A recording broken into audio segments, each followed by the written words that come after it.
नमस्कार दोस्तों, आपका स्वागत है हमारे यूट्यूब चैनल में। आज के वीडियो में अपन बात करेंगे चतुर्भुज के प्रकार तथा इसके गुणधर्म। अपन इस वीडियो में इसके केवल सामान्य गुणधर्मों पर ही बात करेंगे। सामान्य गुणधर्म यानी आधारभूत गुणधर्म इनके क्या होते हैं, और अधिक गुणधर्म एडवांस लेवल तक अपन नहीं जाएंगे। ठीक है, चतुर्भुज के प्रकार तथा इसके गुणधर्म। अब बात करते हैं चतुर्भुज क्या होता है। चतुर्भुज एक ऐसी आकृति होती है जिसमें 4 भुजा और 4 कोण होते हैं और 2 विकर्ण होते हैं। 4 भुजा, ठीक है, 1 2 3 और 4, 4 कोण 1 2 3 और 4 कोण, और 2 विकर्ण 1 और 2 विकर्ण। ऐसी आकृति को चतुर्भुज कहते हैं।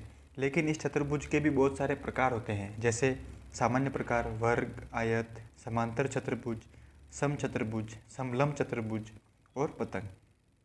ठीक है, उसी प्रकार से विशिष्ट प्रकार भी होते हैं। कोई विशिष्ट केस होते हैं या स्थितियाँ होती है जिनको किसी नियमों द्वारा बांध दिया जाता है। उस रूप में चक्रीय चतुर्भुज, स्पर्शी चतुर्भुज, उत्तल एवं अवतल चतुर्भुज, अनियमित चतुर्भुज, ये सारे विशिष्ट प्रकार हैं। इनके ऊपर चर्चा अपन आने वाले वीडियो में करेंगे। इस वीडियो में अपन बात करेंगे सामान्य प्रकार, जैसे वर्ग, आयत, समांतर चतुर्भुज, समचतुर्भुज, समलंब चतुर्भुज और पतंग। ये आकृतियाँ किस प्रकार की होती हैं, इनके सामान्य गुणधर्म क्या क्या होते हैं, आप इन आकृतियों को किस प्रकार से पहचान सकते हैं। तो आइए वीडियो शुरू करते हैं। अब देखिए दोस्तों, सबसे पहले बात करते हैं चतुर्भुज के प्रकार एवं इसके गुणधर्म। वर्ग के बारे में। वर्ग एक ऐसी आकृति होती है जिसमें चारों भुजा समान होती हैं। जैसे मान लीजिए, अगर ये 5 सेंटीमीटर है तो इसका मान भी 5 सेंटीमीटर होगा, इसका मान भी 5 सेंटीमीटर होगा, इसका मान भी 5 सेंटीमीटर होगा। चारों भुजाओं का मान बराबर और चारों कोण समकोण होते हैं। चारों कोण समकोण होते हैं, इस बात का आपको ध्यान रखना है। ठीक है, वर्ग एक ऐसी आकृति है जिसमें चारों भुजा बराबर एवं चारों कोण समकोण होते हैं, और यदि इसके मध्य विकर्ण खींचे जाए इस प्रकार से सीधी रेखा में, तो जो विकर्ण जो होंगे परस्पर एक दूसरे को 90 डिग्री पर कट करते हैं। कितने डिग्री पर? 90 डिग्री पर, यानी विकर्ण एक दूसरे के लंबवत होते हैं। जैसे मान लीजिए ये कोई बिंदु है, इस पर ये रेखा है, इस रेखा के ये क्या है? लंबवत रेखा। लंबवत का अर्थ 90 डिग्री का कोण बनाएगी, तो ये विकर्ण भी 90 डिग्री का कोण बनाते हैं। ठीक है, इस चीज़ का आपको ध्यान रखना है। चारों भुजा बराबर, चारों कोण बराबर, विकर्ण परस्पर एक दूसरे को समद्विभाजित एवं विकर्ण एक दूसरे को लंबवत काटते हैं। चारों भुजा जिसमें बराबर, चारों कोण भी बराबर, विकर्ण एक दूसरे को समद्विभाजित एवं समान रूप से लंबवत काटते हैं। ठीक है, इस चीज़ का आपको ध्यान रखना है। अब बात करते हैं आयत के बारे में। आयत में दोस्तों आमने सामने की भुजा बराबर होती हैं। मान लीजिए ये वाली भुजा 4 सेंटीमीटर है तो ये वाली भी 4 सेंटीमीटर होगी। अगर ये वाली 2 सेंटीमीटर है तो ये वाली भी 2 सेंटीमीटर होगी। वर्ग में चारों भुजा समान थी, आयत में केवल आमने सामने की भुजा समान है। ये 4 सेंटीमीटर है तो ये भी 4, ये 2 है तो ये भी 2 सेंटीमीटर। केवल भुजा आमने सामने की समान होती हैं। उसके बाद कोण जो होता है, चारों कोणों का योग कितना होता है? 360 डिग्री होता है। लेकिन प्रत्येक कोण इसमें भी 90 डिग्री का ही होता है दोस्तों। कितने डिग्री का होता है? 90 डिग्री का। मैं आपको एक बात बताना भूल गया दोस्तों, चतुर्भुज जो होता है उसके अंदर संपूर्ण कोणों का योग 360 डिग्री होता है। मतलब इन चारों कोणों का आप योग करते हैं तो 360 डिग्री आपको प्राप्त होगा। ठीक है, इस बात का आपको ध्यान रखना है। आयत में आमने सामने की भुजा बराबर होती है एवं प्रत्येक कोण 90 डिग्री का होता है। आमने सामने की भुजा बराबर एवं प्रत्येक कोण 90 डिग्री का, और विकर्ण एक दूसरे को समद्विभाजित करते हैं, यानी समान 2 भागों में बांटते हैं। लेकिन विकर्ण एक दूसरे को लंब पर नहीं काटते, इनके मध्य कोण 90 डिग्री का नहीं बनेगा, थीटा एंगल बनेगा। कोई भी बन सकता है, थीटा का मान कुछ भी हो सकता है। इस चीज़ का आपको ध्यान रखना है। ठीक है, इस बात का आपको ध्यान रखना है कि यहाँ पर 90 डिग्री का कोण नहीं बनेगा, लेकिन इस पर परस्पर लंबवत काटते हैं इसीलिए 90 डिग्री का कोण बनता है। परस्पर लंबवत काटते हैं इसीलिए 90 डिग्री का कोण। लेकिन इसमें परस्पर लंबवत नहीं काट रहे हैं, थोड़ा सा तिरछी जा रही है ये लाइन, और ये लाइन भी तिरछी, इसीलिए 90 डिग्री का कोण यहाँ पर नहीं बनेगा। लेकिन समान 2 भागों में जरूर बांटेंगे। ठीक है, इस बात को आपको ध्यान रखना है।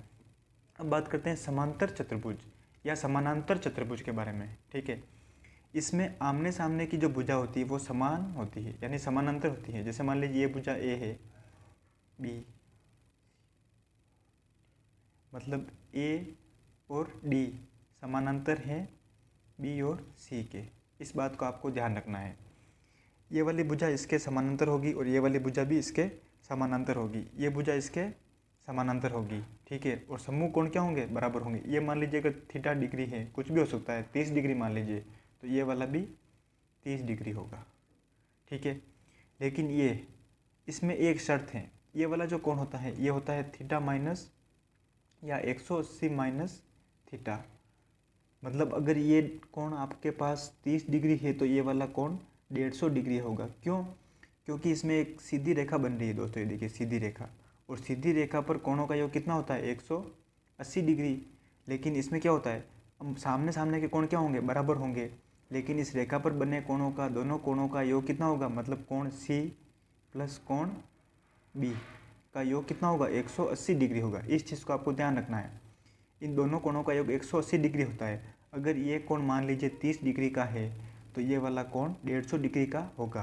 क्यों? क्योंकि 150 और 30 कितना हो रहे हैं, 180 डिग्री। अगर ये 150 डिग्री है तो ये वाला कोण भी 150 डिग्री होगा, आमने सामने के कोण, ठीक है। मतलब आमने सामने की भुजा समानांतर, आमने सामने की भुजा समानांतर और आमने सामने की भुजा क्या होती है, समान होती है। लंबाई में भी समान होती है। मान लीजिए ये 5 सेंटीमीटर है, ये भी 5 सेंटीमीटर होगी। ये मान लीजिए 3 सेंटीमीटर है तो ये भी 3 सेंटीमीटर होगी। इस चीज़ का आपको ध्यान रखना है, ठीक है। और आमने सामने के कोण बराबर होते हैं। चारों कोण समान नहीं होते, लेकिन सम्मुख कोण बराबर होते हैं।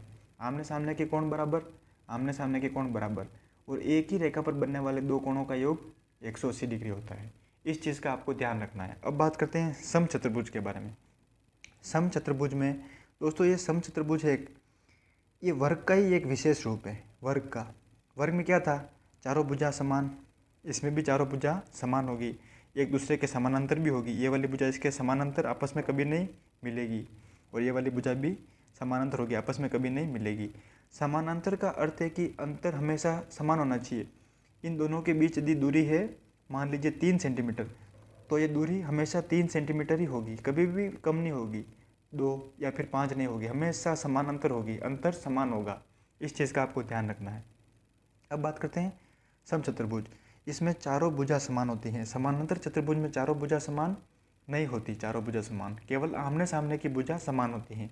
लेकिन इसमें चारों भुजा समान, वर्ग में भी चारों भुजा समान, लेकिन इसके कोण, सम्मुख कोण बराबर होते हैं। ये मान लीजिए थीटा, तो ये भी थीटा, और ये वाला 180 माइनस थीटा, इसी प्रकार से ये भी 180 माइनस थीटा। इस चीज़ का आपको ध्यान रखना है विशेष। सम्मुख कोण तो बराबर होंगे, लेकिन चारों कोण बराबर नहीं होंगे, लेकिन चारों भुजा जरूर बराबर होगी। ये मान लीजिए 4 सेंटीमीटर है तो ये भी 4 सेंटीमीटर, ये भी 4 सेंटीमीटर, ये भी 4 सेंटीमीटर। इस बात का आपको विशेष ध्यान रखना है दोस्तों, ठीक है। मतलब समचतुर्भुज, समान चतुर्भुज जिसकी चारों भुजा समान, सम्मुख कोण बराबर, इस चीज़ का आपको ध्यान रखना है, ठीक है। और इसमें यदि विकर्ण खींचेंगे अपन दोस्तों, इस प्रकार से मान लीजिए कोई विकर्ण खींचा है अपन ने, इस प्रकार से।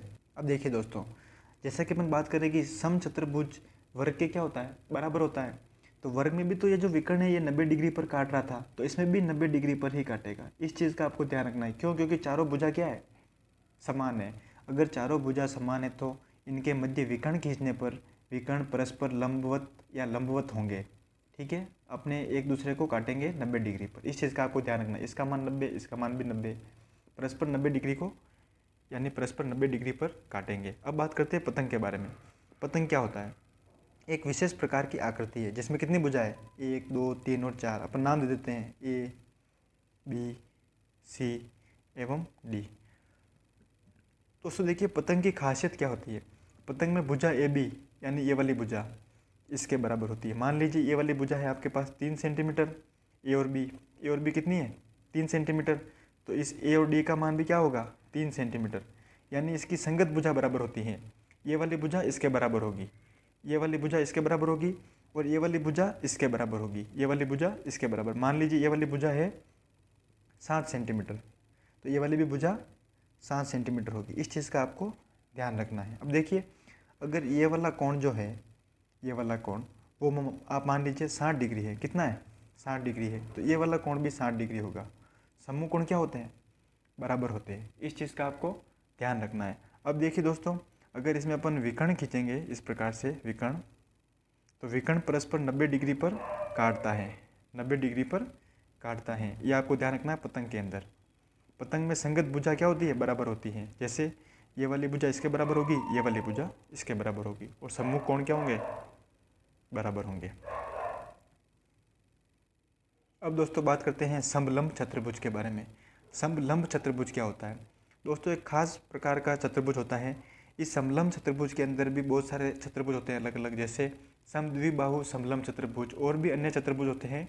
उनके बारे में अपन जानकारी आने वाले वीडियो में लेंगे, लेकिन इसमें मैं आपको बेसिक जानकारी बता रहा हूँ कि चतुर्भुजों का आप विभेद किस प्रकार से करेंगे, किस प्रकार से समझेंगे कि ये वर्ग है, ये आयत है, ये समानांतर चतुर्भुज है, ये समचतुर्भुज है, ये पतंग है, और ये समलंब चतुर्भुज है।